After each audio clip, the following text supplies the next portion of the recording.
Salut, c'est Black Ink, bienvenue pour cette nouvelle vidéo de la Arkham JCE TV.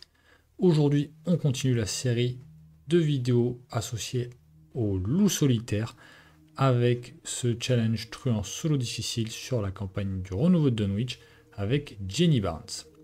Comme d'habitude, contexte, petit récap sur le scénario et les améliorations du deck, et enfin, conclusion. Le contexte, tout d'abord, Jenny, en termes de deck, qu'est-ce que j'ai fait pour dépenser mes points d'XP? Tout d'abord, j'ai pris deux permanents, le permanent adaptable et le permanent charisme. Voilà, deux cartes dont je vous avais déjà parlé au cours de la vidéo Instinct de survie associée à Jenny et à cette campagne. Adaptable pour pouvoir moduler, venir moduler, rendre plus flexible mon deck en fonction des différentes contraintes des scénarios. Important, on le verra surtout sur les scénarios prochains, je pense. Charisme, évidemment, pour avoir plus d'un allié en jeu. Charisme qui va encore une fois très très bien avec cette campagne, au vu du nombre de soutiens d'histoire qu'on peut avoir. Armitage, Francis Morgan, Rice, Zébulon, Earl, etc. Évidemment, j'ai corrigé du coup la petite erreur de deck building en enlevant les deux débrouillards, puisque j'ai le débrouillard permanent 3 XP, ça a été le premier achat que j'ai réalisé, et j'ai décidé de remplacer du coup ces deux débrouillards par deux cartes compétences Prest du pack Winifred Abamok qui me permettent de me déplacer suite à une esquive d'un nombre de lieux égal au nombre de points de réussite pour un maximum de 3. Carte utile pour certains scénarios. Ici, pour le scénario qui nous concerne, ça peut être intéressant afin de semer l'ennemi principal du scénario, ou en tout cas le seul ennemi. Mais bref, j'en dis pas plus, on continue sur le contexte. Et donc, Jenny, après avoir terrassé, ou fui plutôt les abominations en fuyant le club de la Bella Luna ou le club du trèfle en passant par une étroite ruelle, après avoir vécu l'horreur auprès de l'expérience et avoir réussi à sauver les étudiants, Jenny est allée retrouver Armitage pour lui raconter ce qui s'était passé. Armitage, prenant conscience du danger qui sévit sur Arkham et sur le monde entier, décide d'aller récupérer un livre interdit ô combien connu dans le pays de Lovecraft, on va dire dans la littérature de Lovecraft, le fameux Necronomicon qui serait entreposé au fameux musée Miskatonic. Et donc, flanqué du coup de nos deux soutiens d'histoire, Francis Morgan et le docteur Armitage, nous décidons de nous diriger vers ce fameux musée pour récupérer le fameux Necronomicon et pouvoir affronter peut-être à nouveau ce que Armitage et ses comparses ont affronté à Dunwich auparavant. Le scénario 2 du coup de la campagne, le musée Miskatonic, je rappelle particularité de cette campagne, scénario 1A, 1B, et scénario 2 qui est en réalité un peu le troisième scénario de la campagne, c'est le musée Miskatonic. Donc on doit aller chercher ce fameux Necronomicon dans une salle à accès restreint, je pense que je ne spoil personne. En tout cas, je ne pense pas que des nouveaux joueurs regardent ces vidéos sans avoir effectué au moins une fois la campagne. Ce qui fait la particularité de ce scénario, c'est qu'il y a un lieu central par lequel on passe tout le temps. Évidemment, c'est le hall du musée. Et il faut faire attention, surtout en renouveau, à éviter le fameux corridor sans fin. Je ne sais plus comment s'appelle exactement la carte. Bref, une carte qui s'attache au lieu et qui vous fait défausser des cartes dès lors que vous entrez ou quittez le lieu auquel la carte est attachée. C'est une carte traîtrise très très embêtante et c'est pour ça qu'on va veiller tout du long du scénario à ne pas rester trop longtemps, trop souvent dans le hall du musée. Pas de mob sauf l'horreur chasseresse. C'est la grosse autre particularité de ce scénario et ce qui en fait d'ailleurs on va dire l'âme, la caractéristique principale, c'est vraiment que le seul ennemi qu'il y a à gérer, c'est l'horreur chasseresse que voici avec sa belle tête. Par contre, évidemment, il y a beaucoup de cartes traîtrises qui s'y rapportent, et ce d'autant plus en renouveau. Donc il faudra faire attention à l'ensemble de ces cartes traîtrises. Évidemment, on est toujours dans Dunwich, on a toujours ce fameux module de cartes qui viennent nous faire défausser des cartes de notre deck, avec par-delà le voile, qui est toujours à l'affût pour venir nous embêter. Mais bon, on va pouvoir s'attaquer du coup maintenant au scénario, et voyons voir du coup comment Jenny s'en est sortie. Alors, au niveau de ce scénario. On a les crânes qui font -2, -4 à la place si l'horreur chasseresse est dans notre lieu. On a le cultiste -3 en cas d'échec. Cherchez l'horreur chasseresse dans le deck rencontre, dans la pile de défausse rencontre ou dans le néant. Et généreux avec vous redressé. La tablette et la chose ancienne, il n'y a pas. L'intrigue 1A, forcé quand l'horreur chasseresse entre en jeu, on lui met engendré par l'ombre avec lui, et sinon on met une ressource sur engendré par l'ombre. On a 5 tours. L'acte 1A, il faut dépenser 2 indices pour avancer. Et la carte du scénario nous précise bien qu'il faut prendre en compte l'effet forcé des intrigues 1A, 2A, même si on est à l'intrigue 1B ou 2B. Alors, on commence dans l'entrée du musée, on fait notre petit mulligan pour essayer d'avoir Léo De Luca et notre solo solitaire, et ça passe pas. On a décidé évidemment de garder l'ensemble des éléments d'enquête, c'est-à-dire suivre son intuition et la lampe torche, de façon à avancer quand même assez vite. Surtout, comme on peut le voir, les investigateurs dans l'entrée du musée ne peuvent pas gagner de ressources. Gagner de ressources, comme c'est avec cette formulation-là, c'est pas ne peuvent pas gagner de ressources pendant la phase d'entretien, ça veut dire que je ne peux pas effectuer d'action gagner une ressource. J'ai bien vérifié quand même avant de voir ça. L'action prendre une ressource, c'est marqué dans le livret de règles, c'est gagner une ressource. Donc, en fait, Jenny ne peut pas effectuer d'action gagner de ressources, ce qui vient en fait complètement annuler l'effet de mon débrouillard. C'est pour ça que j'ai décidé de garder et suivre son intuition et la lampe torche de façon en fait avec ces deux cartes de réussir mon enquête. Pour autant, je tente une première fois avec des brouillards en me mettant donc à 6 contre 3, donc 1 plus 3, c'est acceptable, et pour sécuriser le deuxième indice, je décide de claquer mon suivre son intuition. Ce qui fait qu'en une action, j'ai récupéré les 2 indices, je peux déjà avancer, et j'ai enquêté, j'ai pas utilisé l'action du hall du musée qui était de défoncer la porte, ce qui fait que je vais avancer à l'acte 2A, une nuit au musée, oui, une nuit au musée, et je récupère Adam Lynch sous mon contrôle, Adam Lynch qui me permet d'utiliser la capacité du bureau de sécurité moyennant une seule action et non pas une action avec double activation. Un début très très bon avec un mulligan qui aurait été fort utile et surtout une enquête avec des brouillards à 0. En deuxième action du coup je me dirige vers le hall du musée et en troisième action comme je vous l'ai dit il vaut mieux pas rester dans le hall du musée même si c'est le début de la partie, autant aller directement au bureau de la sécurité puisqu'il faut dépenser un indice pour pouvoir dépenser un indice dans le hall du musée pour générer des nouvelles salles d'exposition. Or, là, je n'ai plus d'indice, il fallait bien aller dans un autre lieu pour en récupérer. Autant aller dans le bureau de la sécurité, au vu de l'effet d'Adam Lynch. Première phase du mythe, grosse chance, sombre souvenir, une de ces nombreuses cartes traîtrises qui se rapportent à l'horreur chasseresse, mais celle-ci demande uniquement de l'attacher, et n'a aucun effet renfort, et n'a aucun effet, négatif, au-delà du fait de l'attacher à l'horreur chasseresse, donc en fait, il ne se passe rien. Je suis très très bien là-dessus, c'est vraiment nickel. C'est une grosse chance. Du coup, je décide de dépenser 2 ressources pour poser ma lampe torche. Logique, le lieu est à 2 de valeur occulte, donc pour la lampe torche, c'est parfait. Je décide d'enquêter avec. Un petit crâne, ça fait -2, mais ça passe quand même avec la lampe torche. J'avais pioché Léo De Luca à ma phase d'entretien, donc c'est peut-être intéressant de temporiser un peu pour gagner des ressources et avoir Léo.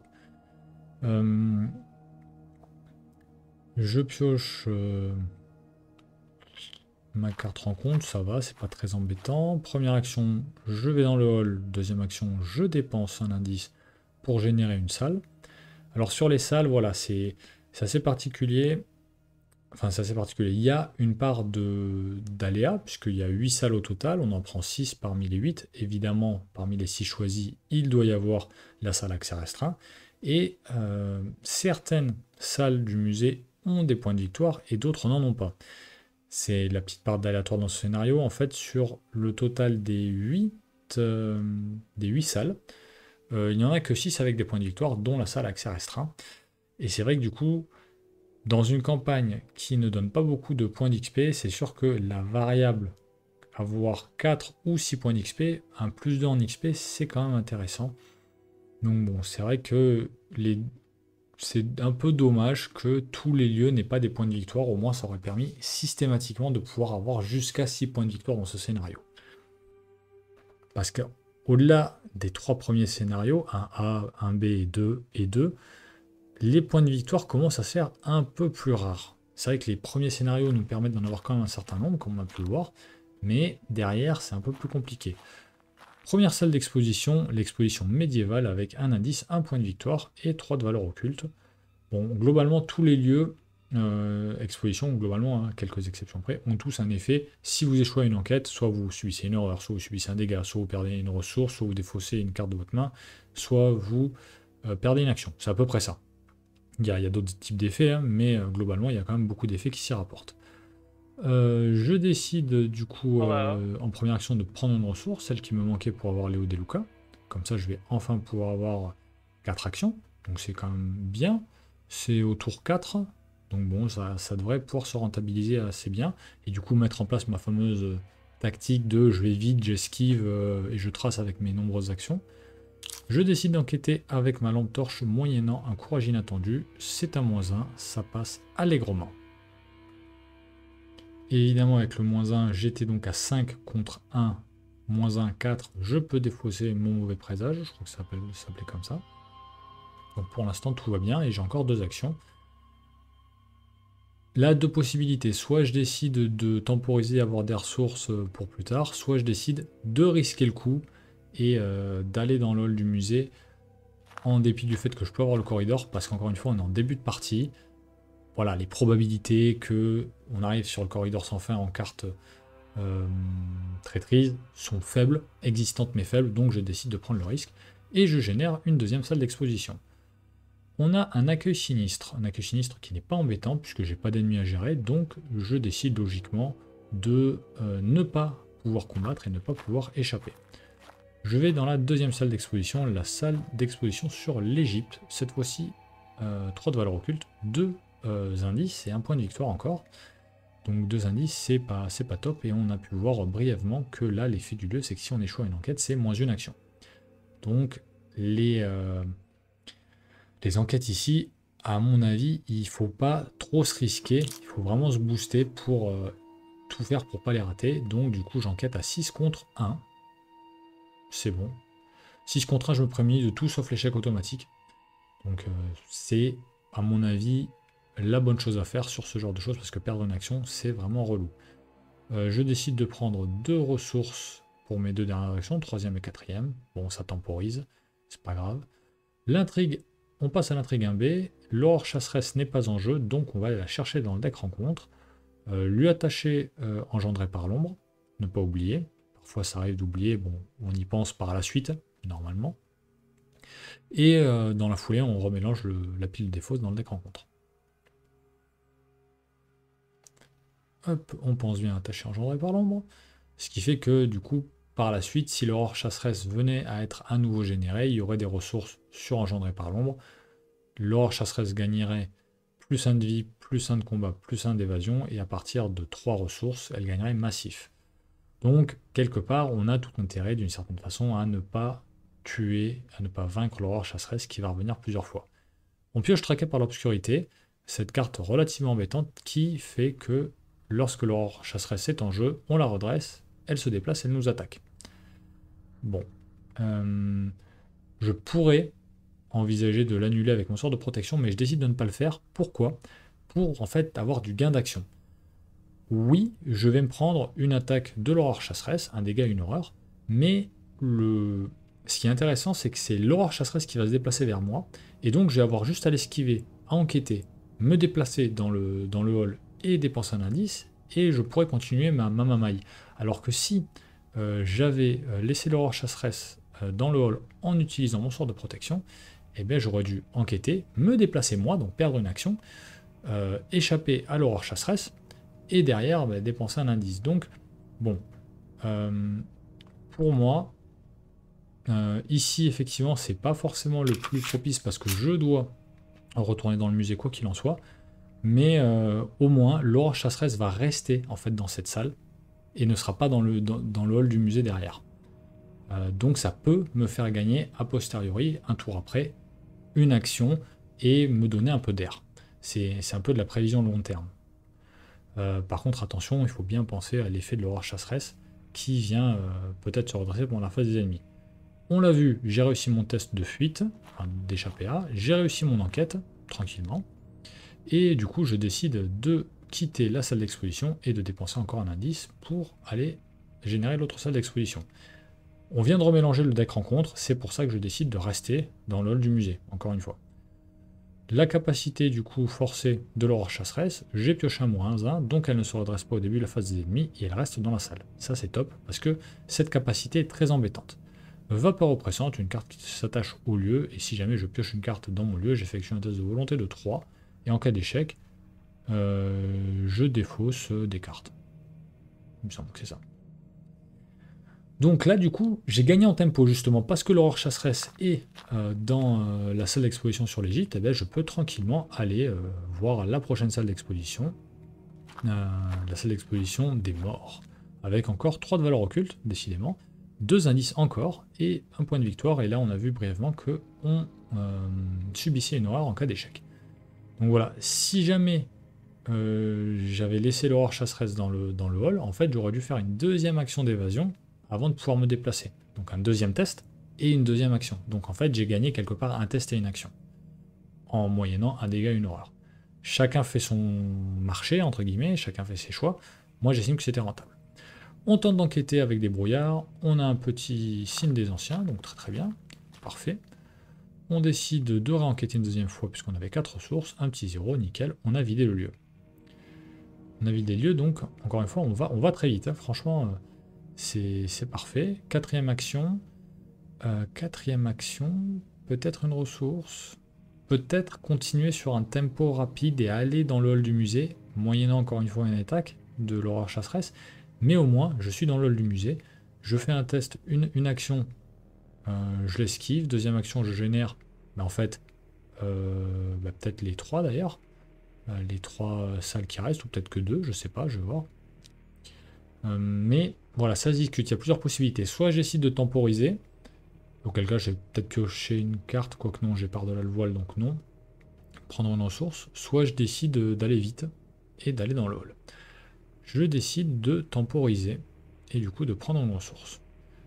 Encore une fois, pourquoi certainement parce que j'estime que j'ouvrirai pas les 3 lieux d'un coup, peut-être.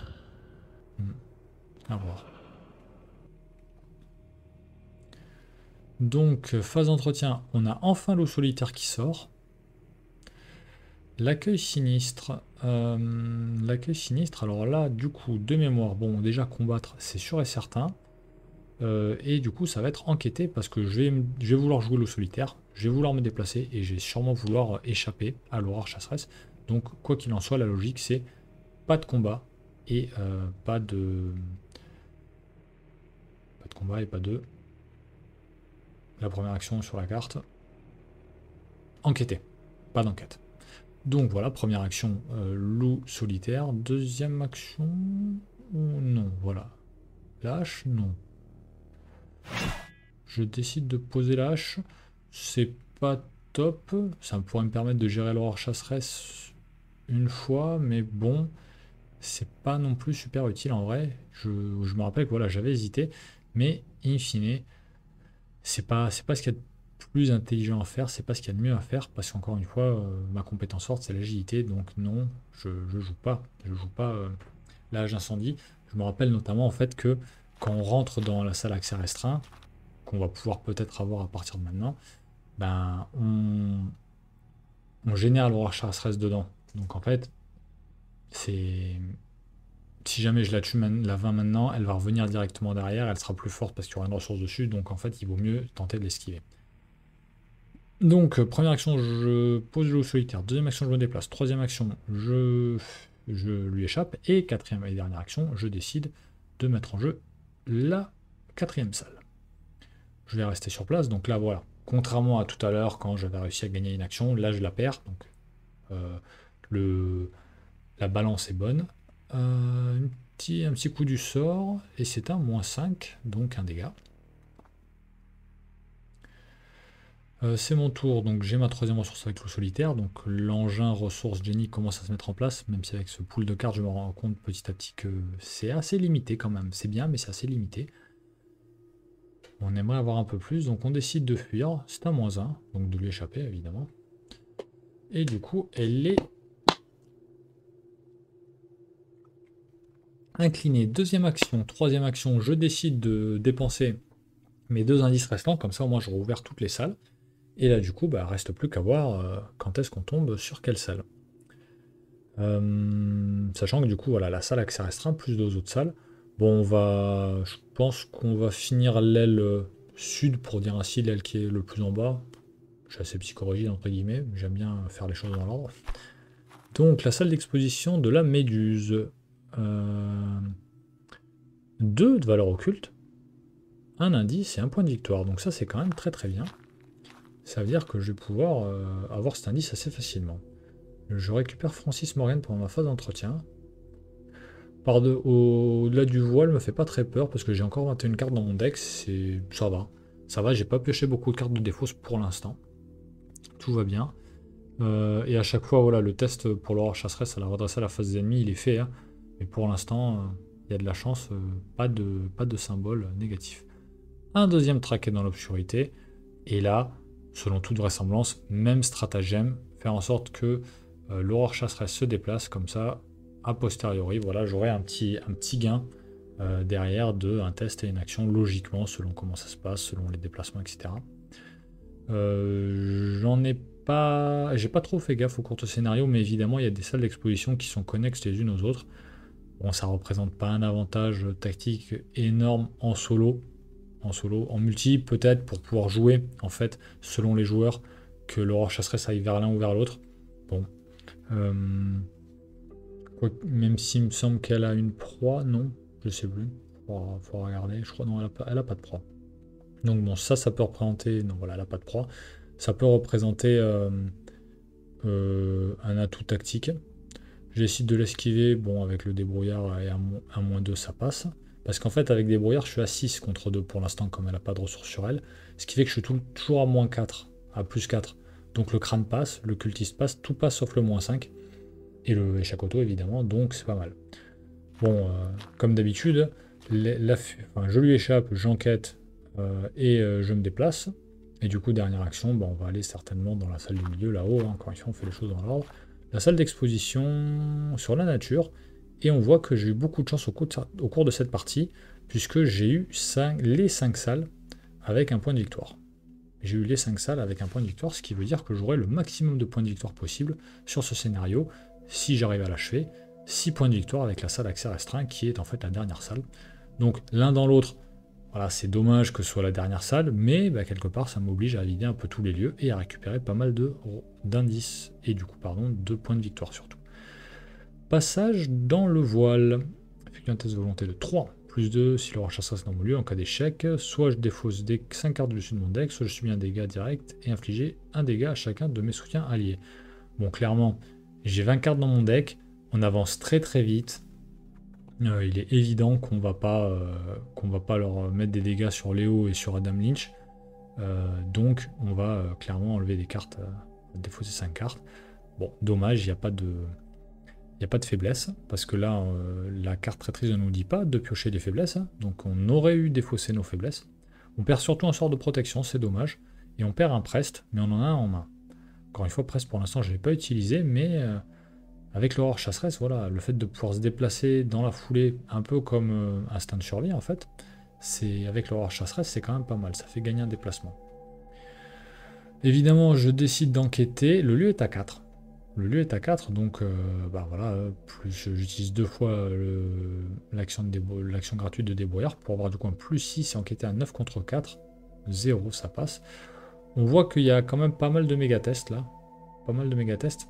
Après, bon, pas toujours, mais il y en a un peu. Donc c'est intéressant. Là, du coup, je me retrouve encore une fois. Qu'est-ce que je fais? Je sais que c'est la salle accès restreint, c'est sûr. Ou alors je me suis trompé dans la mise en place. Dès que je vais l'ouvrir, on va avancer l'acte, et du coup, l'aurore chasseresse va venir dans ce lieu. Du coup, ce qui veut dire que pendant la phase des ennemis, elle va m'attaquer. Néanmoins, plutôt que que de reporter ça au tour d'après. Ce qui veut dire que l'aurore se serait déplacée, m'aurait attaqué, m'aurait fait une attaque. J'aurais dû l'esquiver. J'aurais dû me déplacer. En arrivant, elle serait arrivée générée dans mon lieu, donc j'aurais dû de nouveau l'esquiver. Et tant qu'elle est dans le lieu, je ne peux pas enquêter, donc j'aurais été bloqué. Donc je préfère y aller, avancer, la générer dans le lieu. Oui, ok, c'était ma dernière action, je prends une attaque d'opportunité, mais quelque part, en fait, je gagne au moins une ou deux actions, et encore une fois, un test. Je pioche, malheureusement, pendant ma phase d'entretien, ma psychose. Mais là, globalement, ça sent très bon.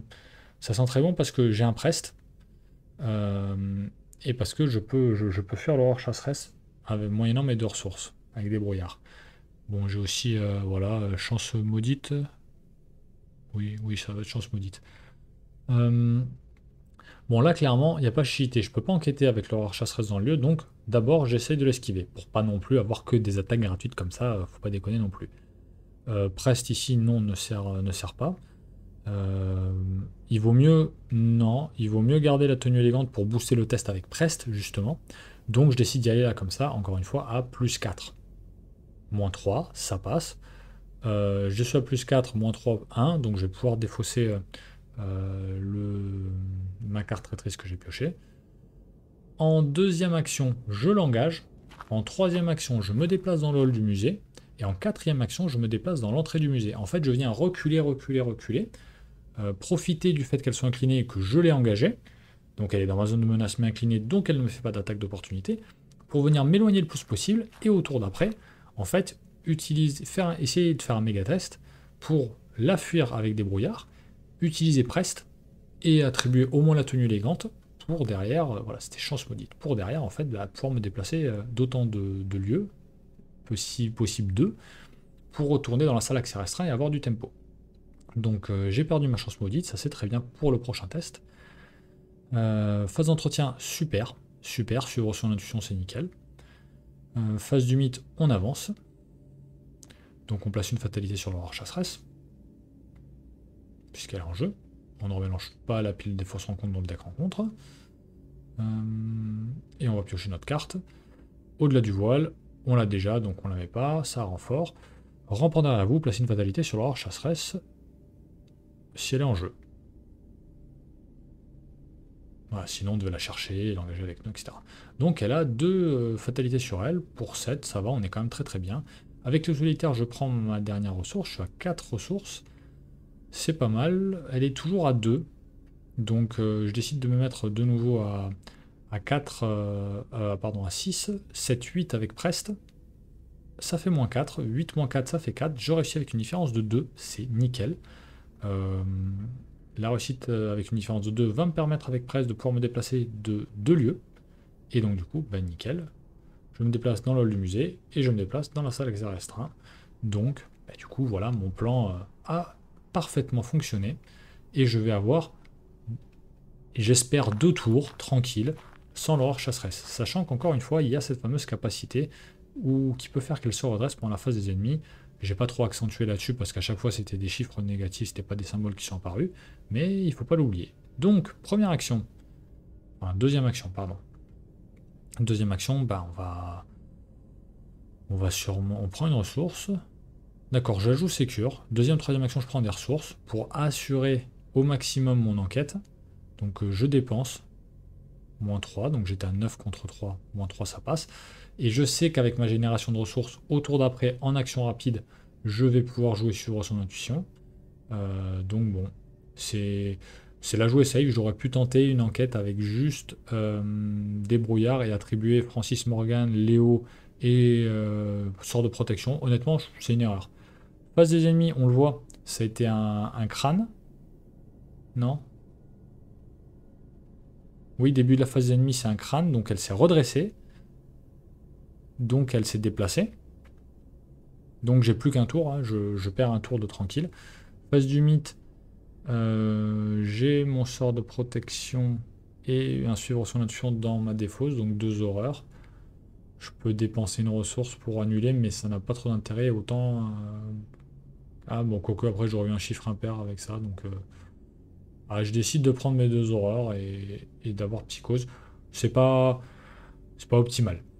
Là, sur la fin, c'est pas optimal. J'ai joué un peu vite. Il y a deux choses là qui sont pas tip top. Bon, évidemment, là, il n'y a pas de secret. On utilise deux ressources pour suivre son intuition. Tiens, j'avais oublié d'activer mon loup solitaire. Ce qui fait qu'on avance. Et je dois décider, soit je détruis le Necronomicon, soit je le garde. Et je déciderai dans mes conclusions de le détruire. Donc, voilà une partie rondement menée. Une partie ouais, vraiment qui s'est très bien jouée.